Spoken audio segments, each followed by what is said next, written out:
అందరికీ నమస్కారం. Welcome to silver screen legends.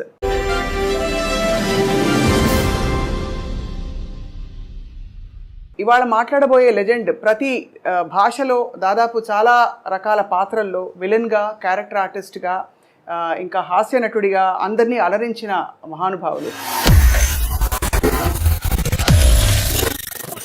దాదాపు 4.5 దశాబ్దాల నటనా ప్రయాణంతో పాటు జీవితంలోని ఎన్నో అనుభవాల్ని నేరుగా చవిచూసిన దిగ్గజం. అండ్ వారు పద్మశ్రీ పురస్కార గ్రహీతగా కూడా అందరికీ సుపరిచితులు. బుల్లితెరపై, అలాగే వెండితెరపై హిందీ, తెలుగు, కన్నడ, తమిళ ఇత్యాది భాషలన్నింటిలో కూడా అలరించి ఇప్పుడు 81 వసంతాలు పూర్తి చేసుకుంటున్న ఈ సమయంలో వారిని పలకరించడం మనందరికీ అదృష్టం. శ్రీ కోటా శ్రీనివాసరావు గారిని పరిచయం చేసుకున్నాం. నమస్కారం సార్. నమస్కారం అమ్మా. మీకు పుట్టినరోజు శుభాకాంక్షలు సార్. ధన్యవాదాలు. ఎలా ఉన్నారు సార్? నడుస్తుంది బండి.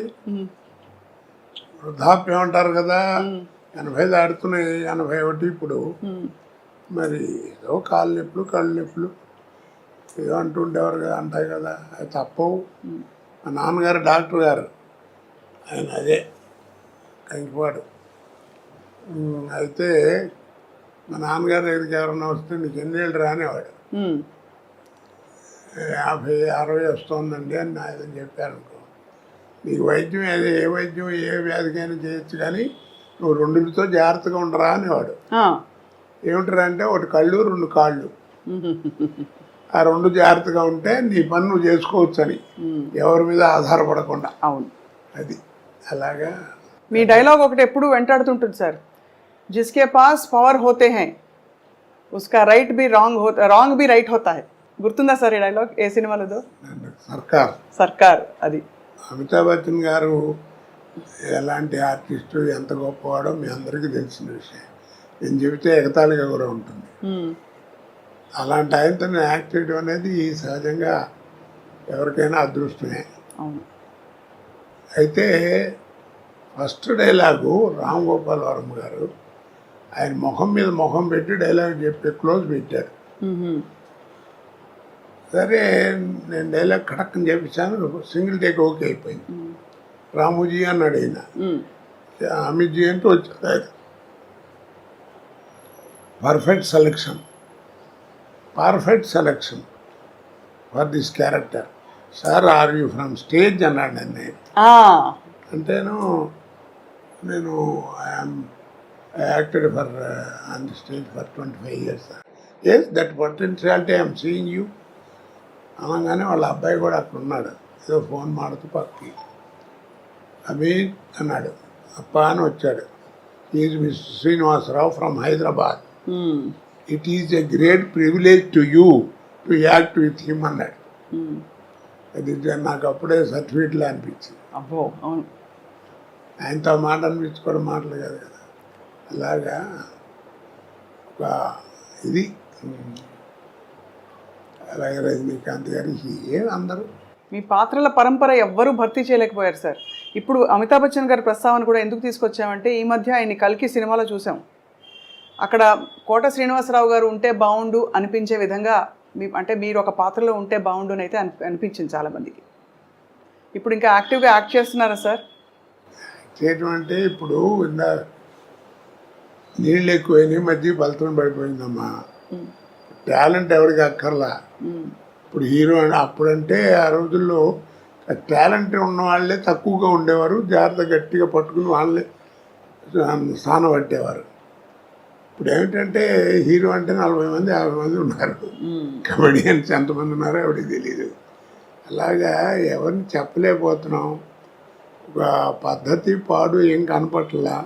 ఇప్పుడు సినిమా ఎక్కడ లేదు, అంతా సర్కస్. పేతా సాంగ్స్ కూడా డాన్స్ చేస్తున్నారు. ఇక్కడ సర్కస్ చూడలేక భయపడి మన ఫుడ్ కూడా పోద్దని చెప్పి సర్కస్ కూడా మూసిస్తారు. అలా తయారైపోయింది.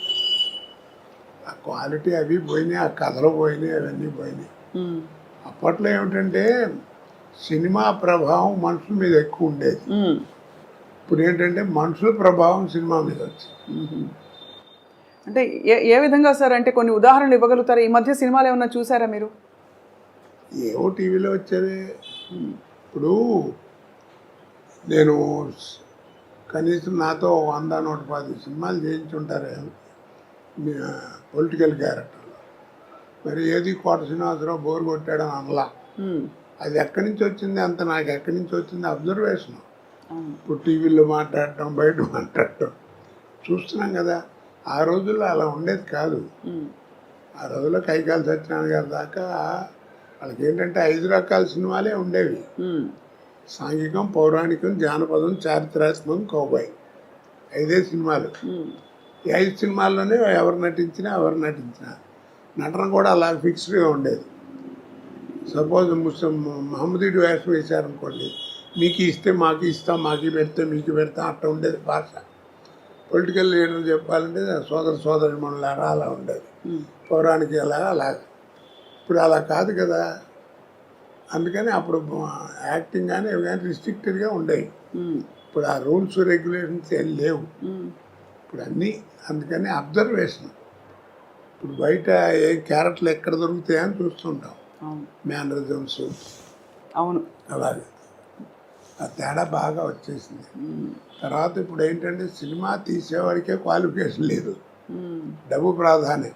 కానీ చాలా భారీ భారీ సినిమాలు వస్తున్నాయి కదా సార్. సినిమా ఇప్పుడు నువ్వు సినిమా చూడటానికి వెళ్ళావు, 50 రూపాయలు టికెట్ 200 పెట్టుకుని, నీకు కావాల్సింది ఏంటి? ఎంతలో సినిమా తీశారన్నా సినిమా ఎలా ఉందని ఆలోచిస్తాను. అంతే కదా. అంతే. చూసిన తర్వాత బాగుంటే అరే బాగా ఖర్చు కూడా పెట్టారా, మంచి మంచి సీన్స్ ఉన్నాయి అని అప్పుడు చెప్పుకుంటావు. అంతేగాని సినిమా బాగాలేదనుకో నెగిటివ్గా చెబుతారు. ఎందుకు బోళ్ళు ఖర్చు పెట్టారు, నువ్వు అడ్వర్టైజ్మెంట్ చేస్తే వచ్చాం, ఖర్చు ఏం కనపడుతుంది తప్ప ఏం కనపడతలేదు సినిమాలో అంటారు. అలా ఉంటుంది. మరి మొత్తం మీద సార్ అంత బిజీ నటనా జీవితం నుంచి మీరు రంగస్థలంతో పాటు మీకు రేడియో అనుభవం ఉంది, అన్ని పాత్రలు వేసిన తర్వాత ఇప్పుడు మీకు నటనకి దూరంగా ఉండడం అన్నది కొంత బాధ కలిగిస్తుందా, లేక హాయిగా జీవితం ఇలా బాగుందనిపిస్తుందా? ఇప్పుడు బాధ కదండి. అంటే తోచదు. ఫస్ట్ పాయింట్, రోజు 100-150 మంది మధ్యలో యాక్ట్ చేయడం కదా. ఇప్పుడు ఏంటంటే ఒంటరిగా ఇంటి దగ్గర కూర్చోవడం, నేను మా ఆవిడే లేకపోతే మా కోడలు మా మనవాళ్ళు ఏదైనా కాలేజీ నుంచి వస్తే వాళ్ళతో ఒక 5 నిమిషాలు మాట్లాడటం. పుట్టేప్పుడు అంతా ఇట్లా కూర్చోవడమే కదా. ఇక్కడో ఆ ఇంట్లోనో లేకపోతే ఎక్కడో అక్కడ ఫోటోలు చూసుకుంటా అవి చూసుకుంటే అంతే. ఇక బోర్ కాదు, పిచ్చెక్కిపోతుంది. అంటే నాకు అప్పుడప్పుడు అనిపిస్తుంది, నేను జీవితంలో 2 బాగా కోల్పోయాను. నాకు మళ్ళీ బిజీ అయిన వాడు ఎవరైనా అంతే. ఒకటి ఏంటంటే ఫ్యామిలీ లైఫ్, పిల్లలు ఆ ఎంజాయ్మెంట్, వాళ్ళని చదివించుకోవడం చేయటం, వాళ్ళతో తిరగడం, కాస్త షాపింగ్ బట్టలు కొనడం, ఇవన్నీ అలాగన్నీ పోయినాయి. అసలు దూరం అయిపోయాను. 2 జనరల్ నాలెడ్జ్. అవును. ఎంతసేపు ఆ కెమెరా యాక్షన్ ఇవే తప్ప ప్రపంచం బయట ఏం జరుగుతుందో కూడా తెలియదు. అవన్నీ పికప్ అవ్వాలంటే చాలా కష్టం. సో అలా మీరు మీ స్నేహితుల్ని కూడా బాగా మిస్ అవుతూ ఉంటుంటారు. అంటే సినీ పరిశ్రమలో మీకు బాబుమోహన్ గారు, బ్రహ్మానందం గారు మీరందరూ బాగా దగ్గర కదా సార్? బాగా క్లోజ్. నాతో అందరూ అలాగే ఉంటారమ్మా. ఎందుకంటే నేను ఎవరితోనూ ఏం కాంట్రవర్సీ లేదు, నాకు పోలేదు నేను పడతాను. అందరూ అంటారు ఏదో అని, అందరూ కావాలని కూర్చొని కామెడీ చెప్పించుకుంటారు. సినిమాల మీద జోకులు చెప్తామంటే వాళ్ళు చెప్పించుకుంటారు. అందుకనే 40 సంవత్సరాలు బతకగలిగా. లేకపోతే కాంట్రవర్సీ అయితే ఎప్పుడు పంపించేవారు. ఏదో ఒకటి గురించి అనడానికి ఏముంది, అనాలంటే బోళ్ళు అనొచ్చు. నిజమే కదా సార్. అంతే. అంటే కానీ మీకు అనే అర్హత కూడా ఉంది ఒకవేళ. ఏదో అర్హత ఎందుకంటే మీరు మీ స్వానుభవాలే కదా. మీరు 25 ఏళ్ళు రంగస్థల అనుభవం ఉందంటే అది తీసిపారలేని విషయం. ఆ రోజుల్లో మాడలికాలు ఇవన్నీ నేర్చుకోవటం అంటే తమాషానా. టీవీ వస్తుందని ఎవరు అనుకున్నారు కదా. నాటకాలు మొట్టమొదటి అసలు రేడియో లేని మనం లేవు. అవును. అసలు రేడియో దగ్గర ఏంటంటే వాయిస్ని ఎలా ఉపయోగించుకోవాలి, మైక్ని ఎలా వాడుకోవాలి, ఎక్కడ ఒత్తు, ఎక్కడ కామా, ఎక్కడ ఫుల్ స్టాప్, ఇవన్నీ నేర్చుకుంది రేడియో దగ్గరే కదా. అవును. భాష. కాబట్టి అక్కడ అది పునాది రాయి. తర్వాత ఈరోజు పురోగతికి అదే పునాది రాయి. తర్వాత టీవీ వచ్చేవాడికి ఏమైపోయిందంటే మాకే థ్రిల్, నాకే ప్రతివాడు ఫీల్ అవుతారు అది నటుడు. ఎందుకంటే నాటకాలు అంటే ఫోటోలు ఉంటాయి, ఇలా పెట్టిన ఒక యాక్షన్ ఫోటో ఉంటుంది, అలా ఉంటే అలా ఉంటుంది స్టడీగా. కానీ మనం నడిస్తే ఎట్లా ఉంటాం, మాట్లాడితే ఎట్లా ఉంటాం, అది ఎవరికి తెలియదు. మొట్టమొదటి నేను ఫీల్ అయింది నా లైఫ్లో, నేను ఎక్స్ప్లెయిన్ చేయలేను థ్రిల్ ఏంటంటే 2 నిమిషాలు. గోవింద్ చౌదరి అని టీవీలో ఉండేవాడు, ప్రొడ్యూసరు. ఆయన రికార్డ్ చేసి ఫస్ట్ డే పండగ వచ్చింది నాటిక. అదే నాటిక ఫస్ట్ రేడియోలో టీవీలో నా తెలుగు నాటకం ప్రదర్శించబడటం అదే. ఆ రికార్డ్ చేసి రే ఒకసారి చూసుకోండి వస్తుంది ఇప్పుడు అని చూపిస్తున్నాను చూపించాడు. పెద్ద యాంగ్షస్ ఏంటంటే నా బొమ్మ ఎప్పుడు వస్తే ఎప్పుడు వస్తుంది అంటే మనం నడిస్తే ఎట్లా ఉంటాం, మాట్లాడితే ఎట్లా ఉంటాం, ఎలా చూస్తే అసలు తెలియదు కదా. చూసుకుంటే ఆ 2 నిమిషాలు అసలు ఇక ఎవరిని చూసేది కళ్ళము నీళ్ళు వచ్చేసింది నాకు. అదొక అదృష్టం కదా. అవును అవును ఆ రోజుల్లో అదేది. తర్వాత సినిమా ఇప్పుడు. సో అలా మీరు మరి సినిమా నటన మీకు అలా అమర్నట్టుగా అన్ని క్యారెక్టర్స్ అద్భుతంగా వచ్చి పడ్డాయి, ఒక్కొక్కటి ఒక ఒక రకం, ఒక అన్ని రసాలు, అంటే మధ్య మధ్యలో నవరసాల్లో లేని రసాలు కూడా పండించారు మీరు. అదే ఇప్పుడు ఒక మాట చెప్పినా నేను, చెప్పండి సార్. ఆర్ట్ అనేది ఒకటి ఇచ్చేది కాదు, ఒకటి పెట్టేది కాదు, వస్తుందా కొంత అబ్బాయిలు నీకు శరీరంలో శారీరకంగా అంటారే నీకు ఒరిజినల్గా వస్తూ ఉండాలి. కోట శ్రీనివాసరావు ఇప్పుడు ఇవన్నీ చూశారు, ఒకసారి దివే అన్ని ఫోటోలు. ఇప్పుడు ఇవన్నీ చూస్తే ఏమవుతుంది, మీకు ఆశ్చర్యం వేస్తుంది ఎలా చేశాడు ఏంటి. అవును చాలా సార్. ఇన్ని పాత్రలు పద్మశ్రీ దాకా ఇవన్నీ. ఇది దీనికి ఒకటి చక్కగా చెప్తాను. నీకు పెద్ద గుమ్మడికాయ అంత టాలెంట్ ఉంటే కుదరదు, అర్థమైందా? పెద్ద గుమ్మడికాయ అంత టాలెంట్ నా దగ్గర ఉంటే కుదరదు, ఆవగిందంత అదృష్టం కూడా ఉంది. అది అవునవును. ఆ 2 కలిసి వచ్చిన వాడే కోట శ్రీనివాసరావు. అద్భుతం. మరి ఆవగింజంత అదృష్టం ఇప్పుడు ఎందుకు వెంటాడలేదంటారు? ఎందుకు మీరు ఇంకా పాత్రలు వేయట్లేదు? పద్ధతి మారిపోయిందమ్మా. ఇప్పుడు ఏదో మారింది, కాలం మారింది, జనరేషన్ మారింది అంటారు. జనరేషన్ ఏం మారలా. సూర్యుడు తూర్పునే ఉదయిస్తున్నాడు, పడవని ఉత్తరిస్తున్నాడు. వాటి ఇదే తదియే వాడుతున్నాం, చేస్తాం, వైశాఖం చేస్తాం, ఆ సడవని వాడుతున్నారు. అమావాస్య కూడా క్యాలెండర్ చూస్తే 2 నిమిషాలు అటు ఇటు వస్తుంది. అన్ని మతాల్లోనూ ఒకటే భావం ఉంటుంది. అన్నీ ఉన్నాయి, అవేం మారలా. మరి ఇంకా కాలం మారిందంటారు. మనం మారాం. ఎన్టీ రామారావు మొట్టమొదటి 50 ఏళ్ళప్పుడు 60 ఏళ్ళప్పుడు శ్రీదేవితో డ్యాన్స్ చేసే రోజున ఎలిఫెంట్ బాటంలోని ఇంత లూజ్ ఉండేది ప్యాంటు, అది వేసుకుని రోడ్డు మీద నడుస్తుంది, దుమ్ము నడిచేది. అదే డ్యాన్స్ చేస్తుంటే అబ్బా రామారావు ఏం చేశాడు, దుమ్ము లేకొట్టాడు డ్యాన్స్ అని. పిచ్చిదనం మన చిన్నతనం కదా. ఆ తర్వాత ఏమైంది, టైట్ ప్యాంట్ వచ్చింది. ఇప్పుడు ఎంత వచ్చింది, చించుకోవడం వచ్చింది. చక్కటి వాడు 1000 రూపాయలు పెట్టి ప్యాంటు కొనుక్కోవడం, ఇక్కడ అక్కడ మోకాళ్ళ మీద అక్కడ వాళ్ళే చింపుకుంటున్నారు. అవును, చింపుకుంటున్నారు. కాబట్టి మనం మారాం, కాలం ఎక్కడ మారింది. అది జనరేషన్ మార్పు అంటారు, అన్నీ ఒకటిదే. ఈ మధ్య వచ్చిన సార్ సినిమాలు ఏమన్నా మీరు థియేటర్లో చూడడం వీలైందా, మీకు వీలు పడిందా? ఏది ఈ మధ్య వస్తున్న సినిమాలని థియేటర్లో చూడడం వీలు పడిందా? సలార్ వచ్చింది, అంతకుముందు పుష్ప, ఏమి అసలు. ఎందుకంటే వెళ్ళినా మన సుఖం ఉండదు. ఏం కోటగారు ఈ మధ్యన రావట్లేదు, ఏంటి మీరు లేరు సినిమాలు, అది ఇదని ఈ ప్రశ్నలు ఎక్కువ అవుతాయి. మన చూడని ఎవరో వాళ్ళు సరిగ్గా చూడరు, అందుకని దూరంగా ఉంటాం. అందుకని దేవుడి దగ్గరికి వెళ్తానికి కూడా నాకు భయం, ఎందుకంటే వాళ్ళ కాన్సన్ట్రేషన్ పాడవుతుంది. అది అవును అవును. కానీ సార్ మీకు నచ్చుతున్నాయా ఈ మధ్య వస్తున్న సినిమాలు? మీరు ఏం వింటున్నారంటే అప్పటికి ఇప్పటికి ధోరణి మారింది, అంటే టెక్నికల్ ఆస్పెక్ట్స్ బాగా ముందుకు దూసుకెళ్ళిపోయాయి అంటున్నారు కదా సార్. అంటే నేను వేరే ఉద్దేశంతో అంటాం కాదు, ఉన్న విషయం చెప్తున్నా. బాహుబలి బాహుబలి అన్నారు, అది రిలీజ్ ముందు పార్ట్ 1 పార్ట్ 2 రిలీజ్ ముందు 6 నెలల ముందు నుంచి మనకి బాహుబలి బాహుబలి అని ఉంచారు. దానికి తగ్గట్టుగా విజయం పొందింది, ప్రపంచ ఖ్యాతి పొందింది, దర్శకులకి అందరికీ పేరు వచ్చింది, అందరికి బాగుంది. కాదండి అంటలా. ఇప్పుడు ఎవరైనా చెప్పుకుంటున్నారా కదా, మరి అంత గొప్ప సినిమా కదా, మరి ఎవరు చెప్పుకోరే. మరి అదే ఓల్డ్ మాయాబజార్ తీసుకొచ్చామనుకోండి, ఇవాళ 6 ఏళ్ళ కుర్రాడి దగ్గర నుంచి 60 ఏళ్ళ ముసలాడి దాకా అందరూ వెళ్ళి కూర్చుంటారు. ఇప్పుడు దాంట్లో ఆ తివా సీట్ వెళ్ళటం, రామలింగయ్య గారు, వంగర్ సుబ్బయ్య గారు ఆ తాంబూలం వేసుకోవడం, పట్టం మీద కూర్చోవడం, అది లేవటం, నెమ్మదిగా వెనక్కి జరగకుండా మళ్ళీ ఇటు రావడం, కర్రలు వాటంత నడిచెళ్తాం, చెప్పులు నడిచెళ్తాం. ఆ షాట్ తీయమనండి ఇప్పుడు తినరా? తీస్తారు, కానీ కోట్లు ఖర్చు పెడతారు. అప్పుడు ఇంతే ఉండే టెక్నిక్, కానీ చూపించారు అవును కదా. అవును సార్. కాబట్టి నేను అందరికీ అదే చెప్తున్నాను, ఆ సినిమాలు చూస్తే అంటే ఓల్డ్ ఈజ్ గోల్డ్ అంటారు. మీకు ఓల్డ్ ఈజ్ గోల్డ్ అనే తెలుసురా, మీరు తెలుసుకుని గుర్తుపెట్టుకోవాల్సింది ఒకటి ఉందన్న. ఏమిటన్నాడు? Gold never become old. అద్భుతం. అవును, గోల్డ్ నెవర్ బికమ్ ఓల్డ్. అందుకే పాత బంగారం అంటారు. అది ఆ తేడాలు కనిపెట్టాలి, అవి తెలుసుకునేటువంటి జ్ఞానం ఉండాలి, చెప్పేవాడు జ్ఞానం ఉండాలి. ఇప్పుడు లేవు కదా అది. అవును, అప్పుడు డైరెక్టర్ చెప్పినట్టు చేసేవాళ్ళం. ఇప్పుడు డైరెక్టర్ ఏముంది, డ్యాన్సులు గిన్సులు అన్ని హీరోనే డామినేషన్.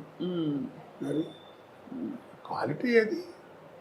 తర్వాత నిర్మాతలు కూడా నా ప్రొడక్షన్ బయటికి వెళ్తుందంటే బలానా కంపెనీ నుంచి సినిమా అంటే రామానాయుడు గారు,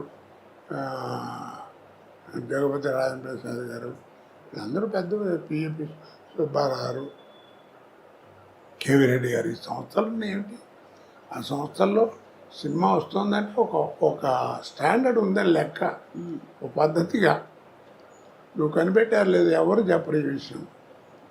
ఎవరు ఇప్పుడు నువ్వు విజయ సంస్థ సినిమాలన్నీ చూసావు కదా, ఏ సినిమాల్లో ఉన్న మనిషి చచ్చిపోవడం కానీ తగలేయడం కానీ చూపించారు నీకు? ఏంటి చెప్పు? మీరు చెప్తుంటే మరింత స్ఫురిస్తోంది. అదే మీరు చెప్తుంటే గుర్తొస్తోంది, అది చేయలేదని. ఎక్కడన్నా ఉందో ఏ సినిమాలో అన్నా లేదు కదా. మర్యాద సక్సెస్ మర్చిపోయాడని ఒక డైలాగులు చెప్పడం అంతే, పిచ్చి పిచ్చిగా చూపించడం లేదు. ఇప్పుడు ఏమిటో మంటలు పెట్టడం, దాంట్లో ఫేస్ చూపించడం, దాని మీద డైలాగులు చెప్పడం, ఏదో క్రోధం, ఇవన్నీ యారగెన్స్ చెప్పాలంటే అవేం లేకుండా ఎడ చేశారు. కాబట్టి ఆ స్టాండర్డే. డిక్షనరీ. కానీ ప్రేక్షకులని కోట్లు పెట్టి పోషిస్తున్నారు ఇలాంటి సినిమా కదా సార్. అంటే ప్రేక్షకుల అభిరుచులు కూడా మారాయి అంటారా? అభిరుచి అంటే అది లేకపోతే ఏం చేస్తారు చెప్పు, అవునా కదా. ఇప్పుడు జబర్దస్త్ అని ఏదో ప్రోగ్రాం వస్తుంది, పిల్లలు ఇప్పుడు టీవీ పెట్టారనుకో అదే వస్తుంది, అది లేకపోతే ఇంకోటి తెలియదు వాళ్ళకి, అదే కామెడీ అనుకుంటున్నారు వాళ్ళు. అది విషయం, అది వాళ్ళ తప్పు కాదు, చూపించే వాళ్ళది కూడా కొంత తప్పు ఉంటుంది. మీకు కొంత అంటే బాగా అనిపించేవా సార్ అలాంటి కామెడీలు? అందుకే వాటిని కామెడీ అన్నారండి, హాస్యం అని ఎవరు అన్నారు కదా. హాస్యం అనేది వేరు. అవును, ఇది కామెడీ. హాస్యానికి కామెడీకి తేడా ఏమిటి అన్నారు. తల్లిపాలకి డబ్బా పాలకి ఉన్న తేడా రా. అబ్బో, ఒక్క పంచులో ఫుల్ చెప్పేశారు సార్. సార్ ఆహనా పెళ్ళంట మీరు కామెడీ హాస్యం గుర్తు చేశారు కాబట్టి, అద్భుతమైన మీరు చేసిన అన్ని పాత్రల్లో బాగా గుర్తుండిపోయే కొన్ని పాత్రల్లో ఇది కూడా ఒకటి. ఆ సినిమాతో మీ అనుబంధం మీకు ఏమైనా జ్ఞాపకం గుర్తుందా సార్? జ్ఞాపకం ఇందాక చెప్పానే, మనకి ప్రాప్తం ఉండాలండి. అది ఎందుకు వచ్చిందో ఎవరికి తెలియదా, జంజాల గారు మా రామానాయుడు గారు అనుకోవడం. ఆ సినిమా గురించి చెప్పాలంటే చాలా గొప్ప విశేషం ఉంది.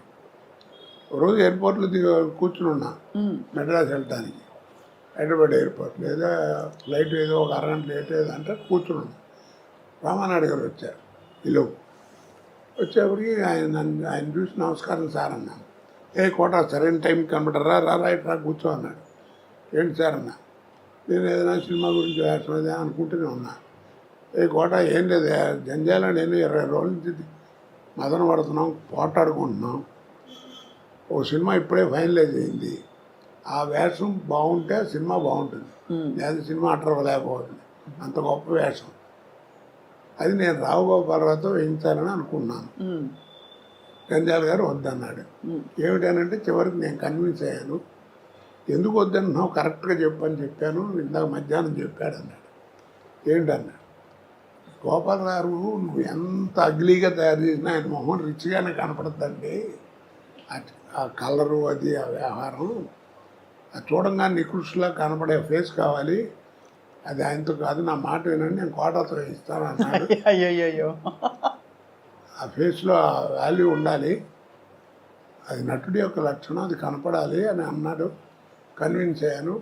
ఆ వేషం నువ్వు చేయాల్సి వస్తుంది, ఒక 20 రోజుల దాకా కావాల్సి వస్తుంది, డేట్లు జాగ్రత్త ఇవ్వు, చాలా మంచి వేషం అన్నాడు.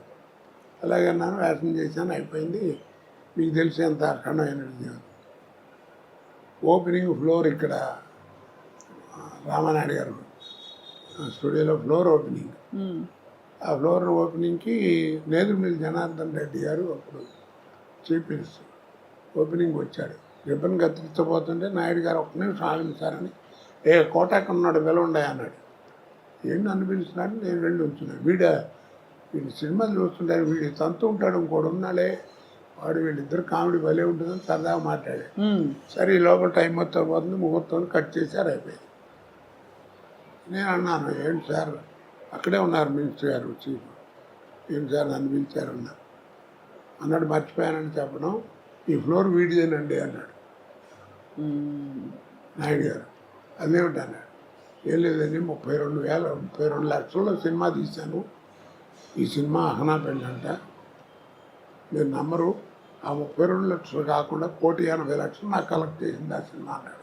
అబ్బాబ్బాబ్బా, ఆ రోజుల్లో 1.5 crore అంటే ఇప్పుడు ఎంత ప్రాఫిట్ చూడండి. అవును, ఆ డబ్బేనండి ఈ ఫ్లోర్కి అన్నాడు. ఇప్పుడు సార్ 1.5 crore అంటే ఆ రోజుల్లో అంత ఎక్కువ. ఇప్పుడు అసలు ఒక రోజు సినిమా 15-20 కోట్లు అంటే కూడా కంటి కానట్లే కదా సార్. అన్ని 500-1000 కోట్లు. ఇప్పుడు రామారావు ఎంత తీసుకున్నాడు ఎవరికి తెలియదు, కృష్ణగారు ఎంత తీసుకున్నాడు తెలియదు, సోమబాబు ఎంత తీసుకున్నాడు తెలియదు, ఎంత పెట్టి సినిమా తీశారో తెలియదు. నాయుడు గారు వాళ్ళందరూ కూడా ఎప్పుడైనా చెప్తే మ్యాక్సిమం ఇది భారీ వర్ణ చిత్రం అని చెప్పేవారు, అంతే. అంతేగాని ఇంత అయింది ఇది అని చెప్పేవారు కాదు. అది కాదు కదా, సినిమా ఓపెనింగే మైక్ పట్టుకుని ప్రొడ్యూసరే చెప్తుండే, ఇది 400 కోట్లు అవుతుందండి, ఒక 5-6 కోట్లు ఎక్కువైనా నేను భరిస్తాను, చాలా మంచి సబ్జెక్ట్ అది ఇది. ఆ లెక్కలు ఎవడికి చెప్పుకోవాలి, ఇన్కమ్ ట్యాక్స్ కూడా చెప్పుకోవాలి, మనకెందుకు. ఇందాక చెప్పానే, సినిమా చూసేవాడికి నువ్వు ఎంతలో తీసేవాడు ఎవడికి కావాలి, సినిమా బాగుందా లేదా. ఇప్పుడు చిన్న సినిమా 4 కోట్లు తీసిన సినిమా 40 కోట్లు వసూలు చేస్తుంది, దానికి ఏమంటా నువ్వు ఏమండి. కరెక్టే సార్. కాబట్టి అలా చేయకూడదు, నువ్వు చెప్పుకోవడం సినిమా అవసరం అయిందండి, సబ్జెక్ట్ కావాలి అందుకని రిచ్గా తీశాను, అది వేరు. భారీ వర్ణ చిత్రం అని చెప్పడం వేరు, ఇలా చెప్పడం వేరు కదా. అవునవును, అది ఆ లెక్కలతోటే ఆ సినిమా సత్తా ఏమిటో చెప్పే ప్రయత్నాలు జరుగుతున్నాయి, వాస్తవం సార్.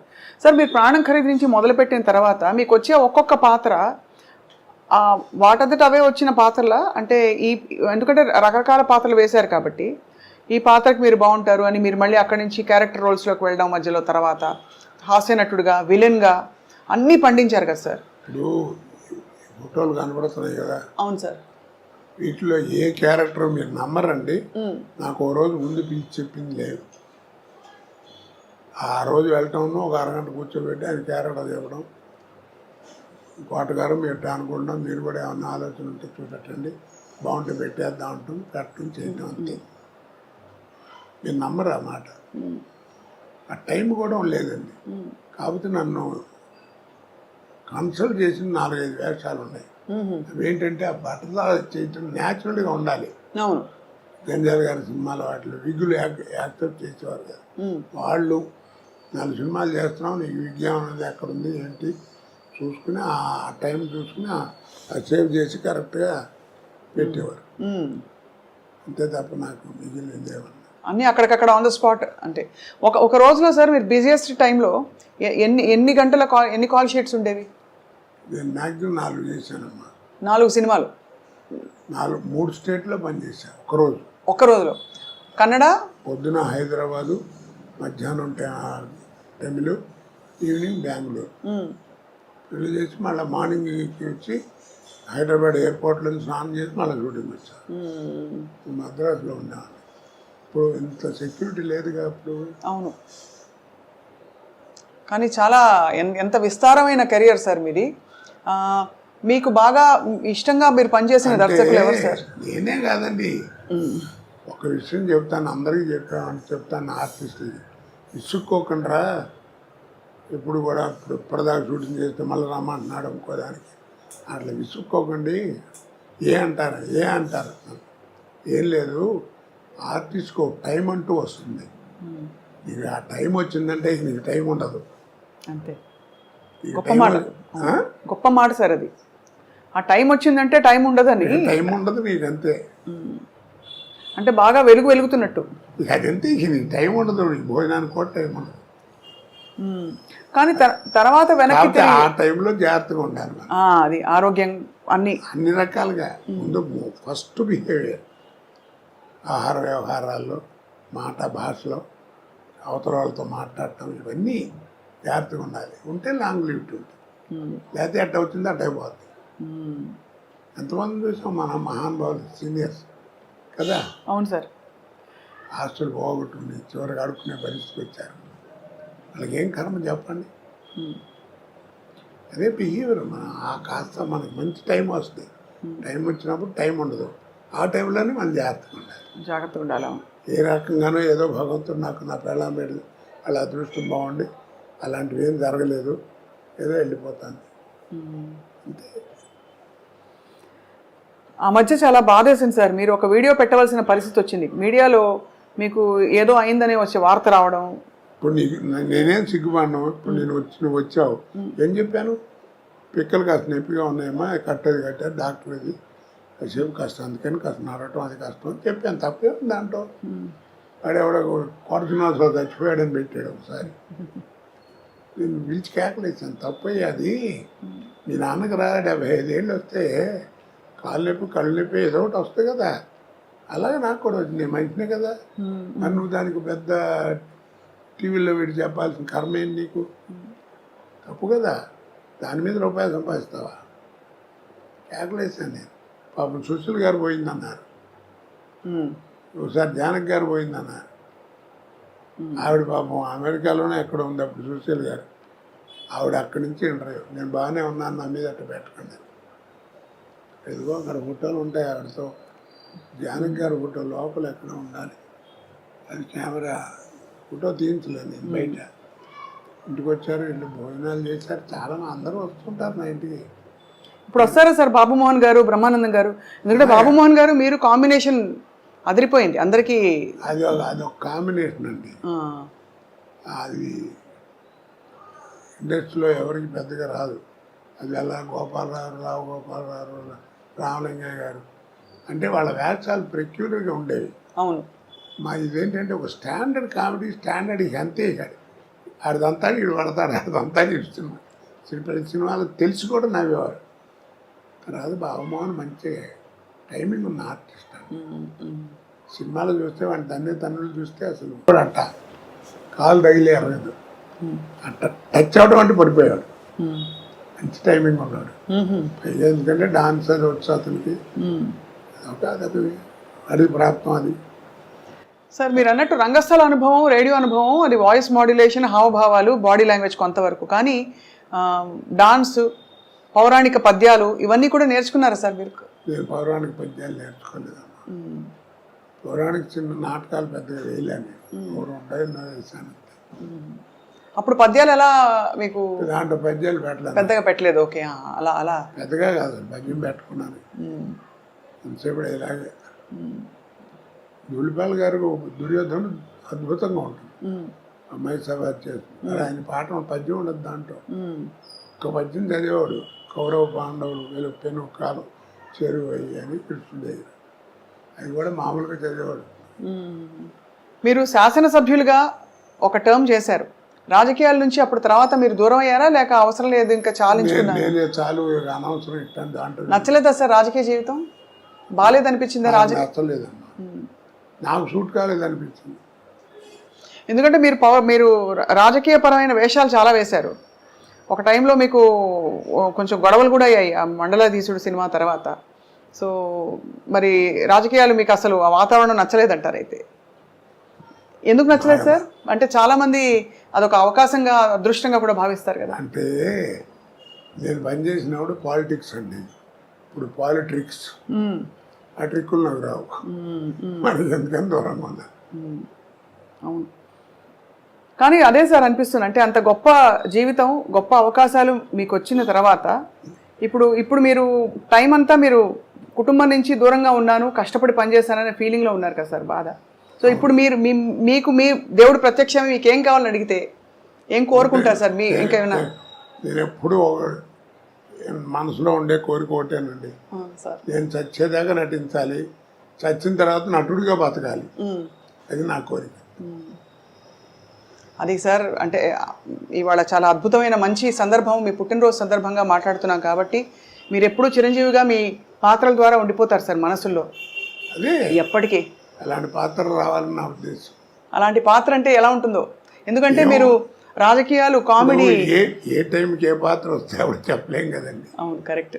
అది దానికి ప్రాప్తం ఉండాలి. ప్రాప్తం ఉండాలంటే చాలా గొప్ప విశేషం ఉంది. ఇప్పుడు రామావతారంలో ఆంజనేయ స్వామి అంత గొప్పవాడు, కలియుగంలో భక్తరామదాసు అంత గొప్పవాడు కదా. అవును. డబ్బులు లేవు, గుడి కట్టించాలనుకున్నాడు, గుడి కట్టించాడు, అప్పుల పాలు అయ్యాడు, జైల్లో పెట్టారు. వాళ్ళు కొడతంటే రామా రామా అన్నాడు తప్ప అబ్బా అబ్బా అనలేదు. అంత గొప్ప భక్తుడే రాముల వారు ఏం చేశాడు, తానిసాగి రామోజీ లక్ష్మణ్ వేషం వేసుకొచ్చి కంపెనీ వెళ్ళిపోయాడు, నటించాడు, తుర్ని వెళ్ళిపోయాడు. కింద సెల్లో ఉన్నాడు రామదాసు. ఎరా రామదాసు బాగున్నావా అని ఒక్క మాట అంటే బాగుండేది కదా, ఒక 10 సంవత్సరాలు లాగా బతికేవాడు. మరి అంత భక్తుడే, మరి వాడికి ఆ ప్రాప్తం లేదు. ఇదంతా విధి నిర్ణయం అంటారు, అయితే భగవంతుడి నిర్ణయం. ప్రాప్తం ఉండాలి. నాలాంటి భక్తుడు మళ్ళీ రాముల వారిని అడిగాడు, ఏమయ్యా మరి కనపడితే బాగుండేది కదండి, పాపం ఒక్కసారి బాగున్నాం అంటే 10 సంవత్సరాలు బతికేవాడు హాయిగా, మీరు అలా వెళ్ళిపోవడం అన్యాయం అంటే, రే పిచ్చోడా, వాడికి నేను కనపడి ఏం చేయాలి, దేవుడు ఉన్నాడు అంటున్నాడు. నాకే అనుమానం వస్తుంది నా అవతారం మీద, గాలి నీరు భూమి అన్నీ రాముడే అంటున్నాడు. అసలు నా రూపం ఏంటో నాకు తెలియట్లేదు. నేను వాడికి కనపడి ఏం చేయాలి, వాడు తురుష్కుడు, వాడు దేవుడు లేడు అంటున్నాడు, అందుకని కనపడ్డాను. పైగా నువ్వు కనిపెట్టావు లేదో, నేను రామోజీ లక్ష్మోజీ వేషంలో వెళ్ళాను, నేను రాముల వారు వెళ్తే చూడలేడు, చచ్చిపోతాను. అందుకని మారు వేషంలో వెళ్ళి వాడికి కనపడి వెళ్ళిపోయాడు, అప్పు తీసి వెళ్ళిపోయాడు. మరి వీడి సంగతి ఏం చేస్తారన్నాడు రామదాస్ సంగతి. ఇప్పుడు రాముల వారు అన్నాడు, నేను భక్తుడికి కనపడను రా, ఐక్యం చేసుకుంటా అన్నాడు. అందుకే మీరు చిత్తూరునాయ గారి సినిమాల దగ్గర నుంచి రేపు వచ్చేటువంటిదో లేకపోతే మొన్న తీసిన అన్నమయ్య దాకా తీసుకుంటే మెయిన్ క్యారెక్టర్ పోవటం ఉండదు, అలా ఒలిగిపోతుంటారు. ఓ దీపం అలా వెళ్ళిపోయి దేవుళ్ళో వెళ్ళిపోరు. హిందూ భావాలు చాలా ఉన్నాయి, అది అన్ని మతాల్లోనూ ఉంటుంది ఆ భావం, ఎందుకు ఉండదు. మరి ఈ తరం నటులకి మీరు ఎవరైనా టచ్లో ఉంటారా సార్ మీతో? అంటే వీళ్ళు అందరూ వస్తూనే ఉంటారు, పిల్లలు వీళ్ళంతా, కొత్త వాళ్ళంతా. వాళ్ళందరికీ అంటే మీరు ఒక స్కూల్ కదా సార్, మీరు ఒక స్కూల్ ఆఫ్ యాక్టింగ్. మీరు, నేను అదే చెప్తాను, నేను సినిమా యాక్టింగ్ నేను 25 సంవత్సరాలు నాటకాలు అయితే వచ్చిందిరా నాకు. మీకు 6 నెలలు 7 నెలలు ఎవరు నేర్పుతాడు? ఏదో అక్కడ చేరండి క్లాస్, ఇక్కడ చేరండి, 2 లక్షలు ఖర్చు పెట్టాను. అవన్నీ కబుర్లు ప్రాక్టికల్గా తెలియాలి, అనుభవం ఉండాలి, నీకు నువ్వుగా ఉండాలి. ఎందుకంటే నీ కురుక్షేత్రం అని నాటకం తెలుసా నీకు? దాంట్లో కృష్ణుడు 4 వేసేవారు, ఒకటి పర్సనాలిటీగా ఒకటి సంబంధం ఉండదు. ఒకటో కృష్ణుడు రెండో కృష్ణుడు వేసేవారు. వాడి గాత్రం వేరు, వీడి గాత్రం వేరు, హార్మోని పెట్టి వేరు, ఆడ హార్మోని పెట్టి వేరు. కానీ 4కి 100 సూరు కొట్టేవారు ప్రతిపద్యానికి. ఎందుకని? దాని అర్థం ఏంటి? You must arrest the auditorium with your performance. కానీ ఇప్పుడు అంతా హీరో సెంట్రికే కదా సార్ సినిమా ఇండస్ట్రీయే. ఇప్పుడు సినిమా తీయడమే కథానాయకుడి చుట్టూ అల్లే కథలు ఎక్కువగా. నేను చెప్పాను కదా, కాలం మారిపోయింది. అది సార్, ఇప్పుడు మాయాబజార్ 100 days ఫంక్షన్ బజార్లో దుర్గా కళామందిరంలో చేశారు నా చిన్నతనాలు. ఇలా 3 అంకి తిరగేస్తే ఎట్లా ఉంటుంది, అట్లా ఉంది స్టేజ్. ఇలా వచ్చి ఇలా వచ్చి ఇలా వచ్చింది. ఏంటంటే ఈ చివరేమో రంగారావు, ఈ చివర ఆర్ నాగేశ్వరరావు కూర్చున్నారు, మధ్యలో ఇంటి రామారావు అన్నాడు. ఈ నాగేశ్వరరావుని ఎవరిని చూడలేదు, ఎవరు అందరూ ఇట్టా కూర్చున్నారు పొట్టిగా. అప్పుడు మాట్లాడుతూ సిఎస్ఆర్ ఆంజనేయులు గారు మాట్లాడుతూ, మాయాబజార్ సినిమా అంటే హీరో ఘటోత్కచుడు రంగారావే, ఎవరెన్ని వేషాలు వేసినా వాళ్ళు అయితే ఆ సినిమా లేదు, గొప్పగా చేశాడు, అది ఇది అని చెప్పి చాలా పొగిడుతూ మాట్లాడేది. అయితే ఆర్టిఫిషియల్ టాలెంట్ అంటే తోట నటుడిని మెచ్చుకోవడం. అప్పుడు రంగారావు తర్వాత మాట్లాడుతూ, ఏదో నన్ను పొగిడారు, సిఎస్ఆర్ మాత్రం తక్కువ, శకుని పాత్ర ఆయన చేస్తే తప్ప ఇంకెవడ వేసినా ఎక్కదు, అంత గొప్పగా చేశాడు, అవన్నీ ఒక్క మాట అండి ఏమి లేదు, I'm a personality artist, is a performance artist అన్నాడు. ఆహా. నా పర్సనాలిటీ అడ్వాంటేజ్ ఆయనకి లేదు, కానీ ఆయన అలా చేశాడంటే ఏంటి, గొప్ప విశేషం కాదు మరి. ఆ సహృదయత, ఆ నమ్రత అన్నీ ఉండే ఆ రోజుల్లో అంటారా సార్? అంటే దాన్ని ఏమంటారంటే ప్రొఫెషనల్ ఎథిక్స్. అవును. మనం కూడా చేయాలి, అలాంటి వేషం చేసి డబ్బులు సంపాదించాలనుకునేవారు, కానీ ఆడికి రాకూడదు నాకు రావాలి అనుకునేవారు కాదు. అలా గర్వపడి పాడు చేసుకునే వాళ్ళే అందరూ, పోయిన వాళ్ళందరూ. రాజనాథ్ గారు, కాంతారావు గారు, పద్మనాభం గారు, వీళ్ళంతా ఏమిటి క్యారెక్టర్స్ ఫెలోస్. ఏదో కొద్దిగా గొప్ప మనం కూడా కాస్త మంచిగా ఉన్నాం కాబట్టి భగవంతుడు ఈ పొజిషన్లో ఉంచాడు. వాళ్ళు దారి తప్పారా సార్? అంటే వాళ్ళు డబ్బులు చాలా పోగొట్టుకున్నారని విన్నాం సార్. దారి తప్పడం అంటే అదే, డబ్బులు ఉన్నాయంటే ఆ నటుడిగా పేరులో ఉన్నట్టే కదా, ఆ పేరు తప్పారు, ఆ రూట్ తప్పారు. మనం అందుకే దిక్కుమాలిన అంటాం. దిక్కుమాలిన అనే పదం ఎక్కడ లేదు. దిక్కుమారిన నువ్వు వాళ్ళందరూ నడిచే దిక్కు కాకుండా వేరే దిక్కులో నడుస్తున్నాడు, అందుకని వాడు బతుకట్టా ఉంది. అలాగే ఊరేగింపు అంట, ఊరేగింపు ఎక్కడ లేదు. ఆ రోజుల్లో ఏంటంటే నాకు 58 ఏళ్ళు లేదు పెళ్ళి. మా రోజుల్లో ఏంటంటే పల్లకిలో కూర్చోరు, ఊరంతా తిప్పేవారు, అంతే. సాక్ష్యం ఏముంది, అగ్ని. పాత సినిమాలు చూస్తే అగ్ని సాక్షిగా కట్టిన ఈ తాళ్ళు అని చూపిస్తాం, అంతకంటే సాక్ష్యం లేదు. పెళ్ళైన 2 నెలలు అయిన తర్వాత నా పెళ్ళం కాదంటే సాక్ష్యం. అందుకని ఆ పల్లకిలో కూర్చోటి ఊరంతా తిప్పేవారు. ఇది నా పెళ్ళం కాదు, లేదని మేము చూసాము, వీళ్ళు పెళ్ళైన తర్వాత ఊరేమి మా ఇంటి ముందు నుంచి వెళ్ళారని చెప్పడానికి ఒక సాక్ష్యం. ఊరికి ఎరిగింపు, ఊరేగింపు. ఓహో, ఎంత అద్భుతం సార్. ఊరికి ఎరిగింపు, ఊరేగింపు కాదు. ఇప్పుడు అది ఊరేగింపు అయి ట్యాక్సుల కోసం డబ్బులు ఖర్చు. అదే ఊరేగింపు, దాన్ని ఒక తిట్టుగా కూడా అనుకుంటారు. ఇప్పుడు దిక్కుమాలను కూడా అలాగే తిట్టు అనుకుంటారు. దిక్కు అలాగే ప్రతిదానికి భగవంతుడు ఇచ్చిన దాంట్లో ప్రతి వస్తువుకి, ప్రతి మాటకి అర్థం ఉంది. ఇప్పుడు పొద్దున్నే లేచి నువ్వు, నేను, ఇంక్లూడింగ్ మీ, మనం అందరం చేసే తప్పేమిటి చెప్పు? అద్దం ముందు నుంచి అందంగా ఉన్నాం అనుకోవడం. బడతలోడు వరెట్టి అనుకుంటుంటాడు. ఆడవాళ్ళు ఏదో కట్టని, సాధన కట్టని, ఇలా దూకుని అలా దూకుని చీరలు కట్టుకుని కదా. అందుకు కాదు, నా మొహాన్ని మచ్చ ఉంది, నా మచ్చ నాకు కనపడదు. ఒరే శ్రీనివాసరావు, నీ మొహాన్ని మచ్చ ఉందిరా అని నాకు అనిపించకుండా, ఆ ఛాన్స్ నీకు ఇవ్వకుండా స్వాతికి, నా మచ్చని నేను చూసుకుని సర్దుకుని తుడుచుకుని బతకడం కోసం భగవంతుడు ఇచ్చిన గ్రేట్ ఇన్స్ట్రుమెంట్ మిర్రర్ అనే దృక్పథంతో అర్థం ముందు నుంచో నీ మనసు ఎలా ఉంటుంది, అది నేర్చుకోవాలి.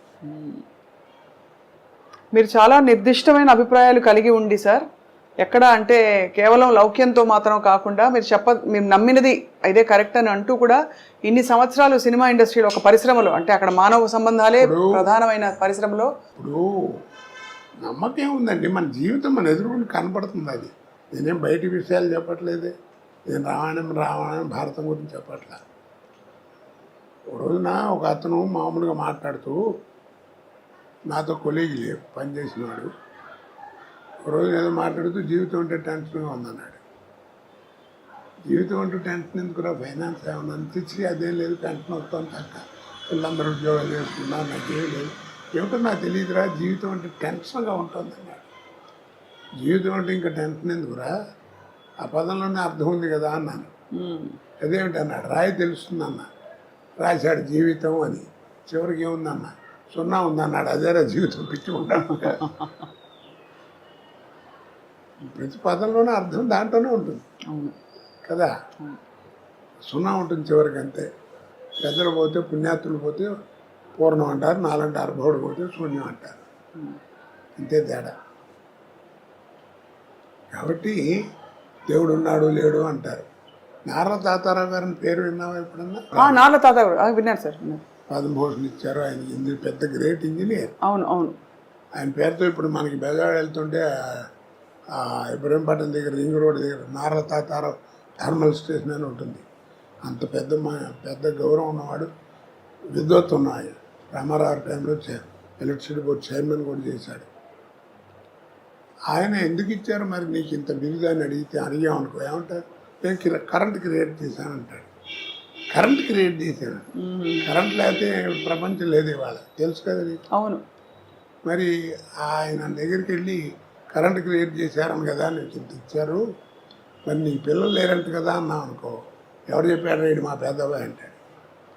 మరి ఇది వాడి క్రియేషనేగా. అవును. మరి నీ కొడుకుని చూపించావు కదా, ఇది నీ క్రియేషను. మరి కరెంటు నీ క్రియేషనే కదా, నీకు ఇంత గౌరవం అందుకే జరిగింది. ఆ కరెంటు చూపించమని అడగని చూపిస్తాయేమో, చూపించగలడా? కాబట్టి దీంట్లో అర్థం ఏంటి, the power which is created by you, the power which is created by you, which you cannot see, which you cannot touch, that power is a god. అది నువ్వు అల్లా అనుకో, జీసస్ అనుకో, ఏమనుకుంటావు అనుకో, power is a god, G O D god. Such a beautiful revolution sir, మీరు చెప్తుంటే నిజమే అనిపిస్తుంది కదా సార్. చెప్పగలడా? చూపించలేడు. అక్కడ దాకా ఎందుకు పోయిన అంత ఎక్స్ప్లెనేషన్ అక్కడ సింపుల్.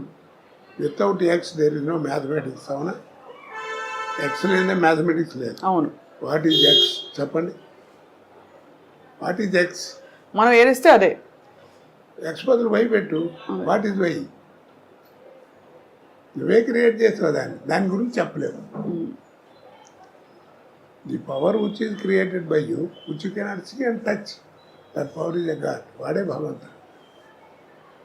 అందుకే రూపాలను ఊహించుకు పెట్టుకోవడం తప్ప మనం ఎవరు చూడలేదు. ఈ డిస్కెట్లు ఊరికే 8 నిమిషాలు ఉంటాయి, 7 గడ్డాలు ఉంటాయా, ఇవన్నీ పిచ్చి మాటలు. ఎవరి తత్వం వాడిది, నా నమ్మకం అది. అవును.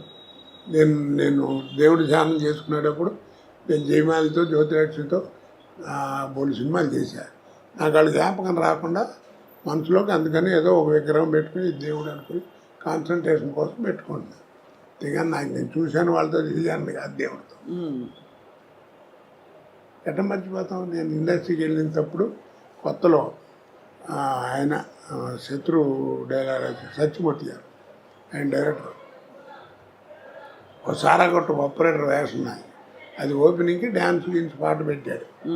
నాకు తెలీదు ఇవాళ పాట ఉందా, నువ్వు కాసేపు నైట్ పని చేయాలని చెప్పాడు. సర్లే అనుకుని వెళ్ళాం. వెళ్తే ఏదో మ్యూజిక్ గీజిక్ వేసారు, అయిపోయింది. కోట రాని వాళ్ళిద్దరు వస్తారు, డాన్సులు రాగానే ఇట్లా లేవాలి అని అన్నాడు. సరే అని ఇట్లా లేద్దామని రెడీగా రిహార్సల్ చేసి కూర్చున్నాను. తక్కువని యాక్టప్పుడు జ్యోతిలక్ష్మి జయమాలి ఇద్దరు వచ్చారు. ఎదురు వచ్చి నా తోళ్ళ మీద కూర్చున్నారు. నాకు ఎట్లా ఉంటుంది, సినిమాలు ఎట్లా చూసాను అంతే కదా సార్. 10 టేకులు తీసుకున్నా. ఏందంటాడు. అప్పుడు జ్యోతిలక్ష్మి గారు అంది, మీరున్నాడు నేను చెబుతాను, ఏమంటే నీకు ఆశ్చర్యం వేస్తున్నావునా? అవునమ్మా, నాకు అసలు ఆశ్చర్యం మీతో నేను కళ్ళ కూడా అనుకోలేదంటే అది అంతేనండి అందరూ అనుకుంటారు. పర్లేదు, ఏం పర్లేదు అని కాసేపు సరదా మాట్లాడి అంటే మేము మళ్ళీ టేక్ అయిపోయింది. తర్వాత 10 సినిమాలు చేసిన ఇద్దరం కలిసి. అది వేరు సంగతి చెప్తున్నా. అలాంటి భావాలు ఏం రాకుండా ఏదో పెట్టుకుని ఒక దేవుడు అని చూసుకుని ఒక విగ్రహం పెట్టుకుని ఒకతో పెట్టుకునేది, అంతేగాని దానికి ఇదేం కాదు. అందుకే అంటారు పెద్దలు ఏమని చెప్పాడు, మనసు ఫ్రెష్గా ఉండాలి. అంతేగాని స్నానం చేసేవా లేదా, అది చేసేవా లేదా, ఇవన్నీ కాదు, మనసు ఫ్రెష్. శంకరాచార్యులు వారు చెప్పాడు, మనకి బంధువులు లేరన్నాడు. అర్థమైందా? బంధువులు లేరు. మీ నాన్న నీవు ఇంత పైకి రావడానికి ఎంత కష్టపడి చేశాడు, వాడు చేసి వెళ్ళిపోతాడు, చేతులు కడుక్కుని వెళ్ళిపోతాడు. నీ పిల్లలు నువ్వు చేస్తావు, నువ్వు వెళ్ళిపోతావు. ఇట్స్ వ్యాపారం. కాబట్టి మనకి ఇదేం లేస్తాను. మరి ఎవరు బంధువులు ఉన్నారన్నాడు. మరి ఎవరు వాళ్ళు, కానీ వాటికి రూపం లేదన్నాడు. ఆ బంధువులకి ఆకారం లేదు, కానీ బంధువులు ఉన్నారు మనకి. ఎవరు వాళ్ళు? సత్యం మాత. సత్యం అనేది నీ తల్లి, పితా జ్ఞానం, ఈ జ్ఞానం అనేది తండ్రి. సత్యం మాత, పితా జ్ఞానం. ధర్మో భ్రాత, నీ ధర్మగుణం నీ సోదరుడు, తోడబుట్టినవాడు. దయాసఖ, నీ దయాగుణం నీ స్నేహితుడు. శాంతి పత్ని, నీ శాంతి గుణం అనేది నీ భార్య. క్షమాపుత్ర, క్షమాగుణం అనేది నీ పుత్రుడు. షడైతే మా బాంధవ, యారేరా నీ బంధువులు అన్నాడు. సత్యం మాత, పితా జ్ఞానం, ధర్మం భ్రాత, దయాసఖ, శాంతి పత్ని, సమాపుత్ర యారుగా నీ బంధువులు. అందుకని గుండె మీద చేసి చెప్పు అంటాం మనం పెద్దవాళ్ళు. రాత్రులు పడుకున్నప్పుడు మంచి బాగుపడాలంటే ఏమి చేయక్కర్లేదు, అలా పడుకుని గుండె మీద చేసుకుని ఇవాళ ఈ ఆరుగురితో ఎలా ఉన్నాను నేను అని ఆలోచించుకో, చాలు నువ్వే బాగుపడతావు. ఎలా ఉన్నాను, మంచిగా ఉన్నాను, చెడ్డగా ఉన్నాను ఏంటో నాకు నీకే తెలుసు. ఇక్కడ నీ క్వశ్చన్ ఆయన చెప్పాడు, సమాధానం కూడా ఆయన చెప్పేశారు. అవును, అది జీవితం. కాచి వడబోస్తారు సార్ జీవితాన్ని మీరు అద్భుతంగా. వ్యక్తిగతంగా అలాగే మీరు అన్ని రసాలు చూశారు. విషాదం చూశారు, సంతోషం చూశారు, విజయం చూశారు. మరి నేను పడ్డ బాధలు ఎవరన్నా పడ్డారు?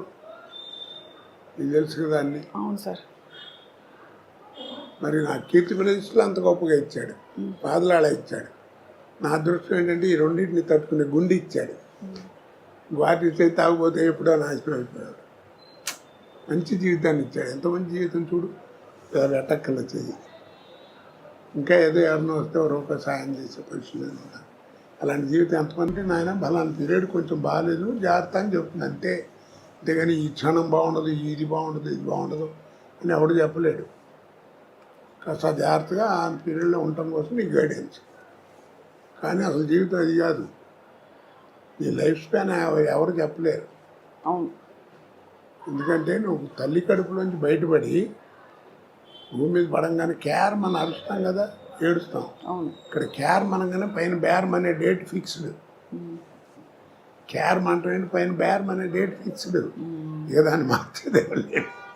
ఇక్కడి నుంచి అక్కడ ఈ ప్రయాణం కావద్దు. నీ ఆర్థిక స్థితిని బట్టి ఫస్ట్ క్లాస్లో వెళ్తావు, సెకండ్ క్లాస్లో వెళ్తావు. దాంట్లో ఇంత అన్యోన్యమైన దాంపత్యం కొనసాగించడానికి సార్ మూల రహస్యం ఏంటి సార్?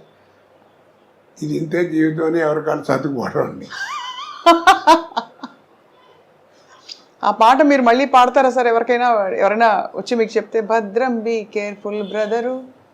అది ఎప్పుడో పాడామా, మనం పాడామా, శ్రీగారు పాడాడు. అవును. అంటే అది ఆయన గోపాల అది మీకు తెలియదు. మీకు ముందు పరేశ్వరాలతో చేయించారు, అది బాగాలేదని మళ్ళీ నాతో చేయించారు. అదే ఆ పాట సార్? ఆ పాత్రే అదే గొప్ప సీక్రెట్ చెప్పారు సార్. అది అంటే చాలా మంది తెలిసి ఉండొచ్చు కానీ ఏమండి, సాగితే గొప్ప అండి, సాగిపోతే మ్యారేజ్ ఏంటి తలకాయ చెప్పండి. అదే అది సర్దుబాటులో సంసారం ఉంటుంది. అవును. ఇద్దరు పిల్లలు పుట్టిన తర్వాత ఇంకా 4 ఏళ్ళు 5 ఏళ్ళు సంసారం చేసి డైవర్స్ ఏమిటండి? ఆ మాట అంటే ఏంటంటే మా ఇద్దరికి కెమిస్ట్రీ కుదరట్లేదు, ఏదో వేవ్ లెంగ్త్ కుదరట్లేదు. ఏది వేవ్ లెంగ్త్ కుదిరింది? పెళ్ళి ఇన్నాళ్ళు అయితే 5 గదిలో జరిగే సంబంధం ఎవరు చెప్తాడు? కాబట్టి అది ఎవరు చెప్పినా, నీకు డైవర్స్ ఇచ్చే లాయర్ చెప్పినా నాయన అన్నీ బాగున్నాయి, నేను చేస్తాను, ఎందుకైనా మంది ఒక 6 నెలలు మీరు ఆగి రండి, ఈ లోపల మళ్ళీ ఏమైనా మనసులు మారుతాయేమో అని చెప్తాడు. ఎవరైనా కలిసి ఉండమంటారని వెళ్ళిపోమని ఎవరు అంటారు కదా. అంతే కదా సార్.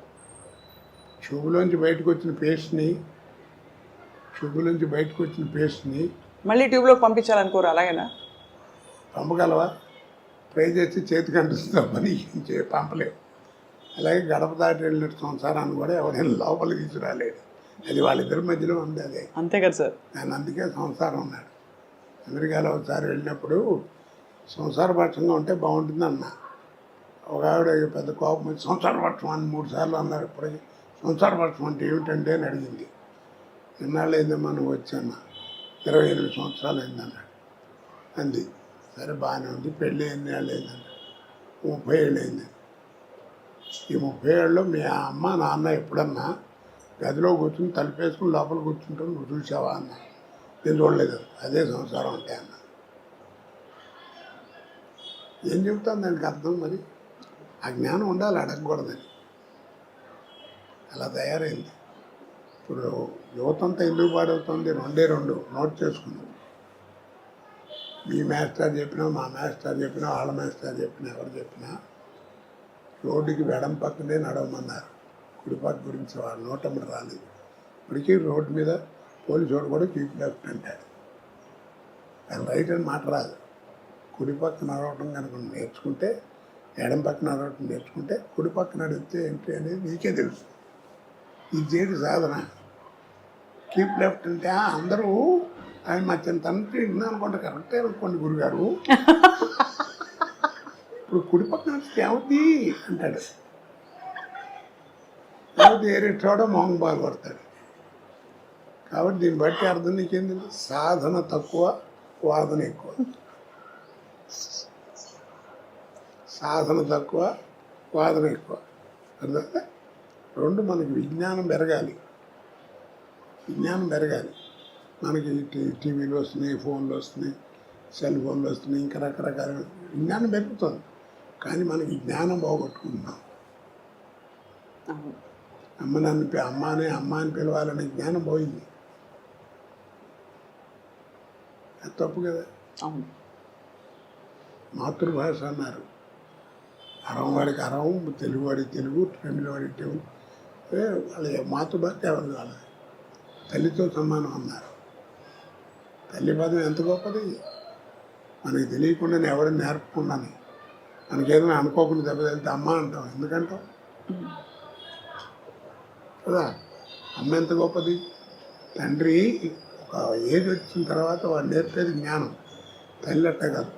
నువ్వు ఒక ఏజ్ వచ్చేంత వరకు నీకు నేర్పేది ఆల్ ఇంగ్స్ నేర్పేది mother. Talking, drinking, walking, sitting అన్నీ నేర్పేది మదరే, తల్లి.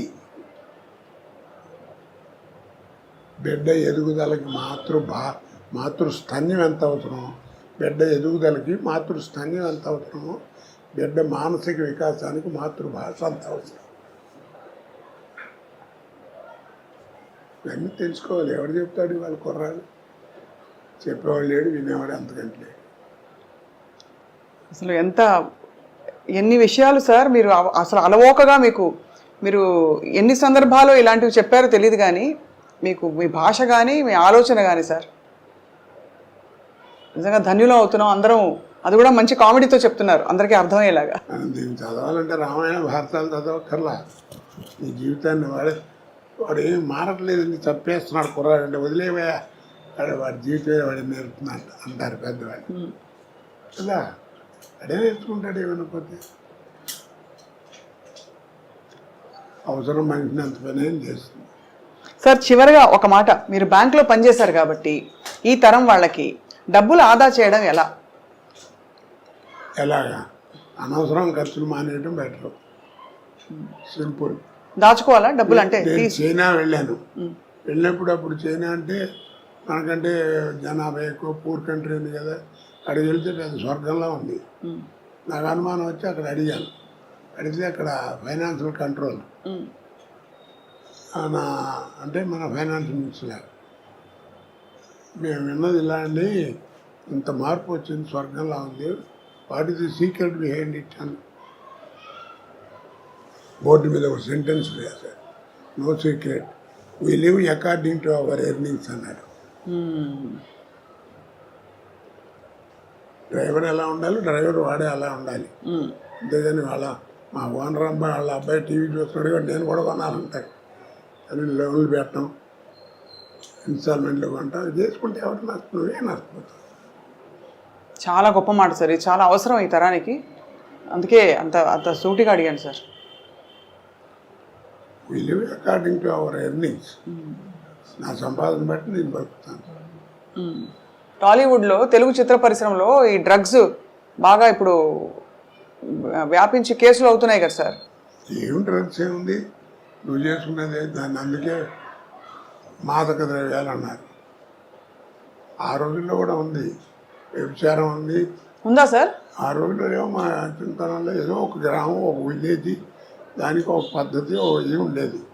ఇప్పుడు అక్కడ దాకేందుకు మన వాళ్ళు పర్మిట్ అని పెట్టారు మందు తాగడానికి. అది మరీ ఒక్కళ్ళ కూర్చుంటే అయితే బాగుండదని కొన్నాళ్ళు అయ్యేటప్పటికి కాస్త నలుగురు కలిసి సరదాగా ఎంజాయ్ చేస్తే బాగుంటుంది, అనవసరంగా అలాగే ఉండవని క్లబ్లను పెట్టారు. ఇప్పుడు ఆ క్లబ్లు పోయి పబ్బులను పెట్టారు. ఇప్పుడు ఆ పబ్బులు పోయి 4 కోట్లు పెట్టి ఇల్లు కట్టాడు అనుకోండి, మా ఇల్లు చాలా బాగుంటుందండి ఆయన అన్నీ చూపించి, ఇది మా ఇంట్లో ఇది పబ్ హౌస్ అంటాడు. అది గొప్ప, అక్కడ బార్ ఉంటాయి, అదే ఇంట్లో బార్ పెట్టాడని గొప్పగా చెప్తాడు మనకి. మా ఆయన రోజు నన్ను కొడుతున్నాడు, తాగి వచ్చి తాగితే దాని పిల్లలు అయింది అనుకోండి, ఏమవుతుంది అది బతుకు. అది మర్చిపోతున్నారు. అవును. మాకు ఉంది కాబట్టి కట్టించామనుకున్నారు. అదేంటే మాదక ద్రవ్యాలంటే మాదకం చేస్తుంది, తాగితే బ్రెయిన్ పనిచేయదు. అంటే ఒత్తిడి వల్ల అవుతుందో మరి ఈ మధ్య చాలా అంటే చిత్ర పరిశ్రమలో ఎక్కువ అన్ని చోట్ల ఉన్న సమస్య అది. అదేంటంటే కాస్త 10 మందికి తెలిసిన వాళ్ళం కాబట్టి బలానా వాడు తాగుతున్నాడు, బలానా వాడు డ్రగ్స్ తీసుకున్నాడంటే పాపులారిటీ ఉంటుంది కాబట్టి మన వాడతారు. అన్ని చోట్ల అన్నీ ఉన్నాయి. అన్నీ ఉన్నాయి.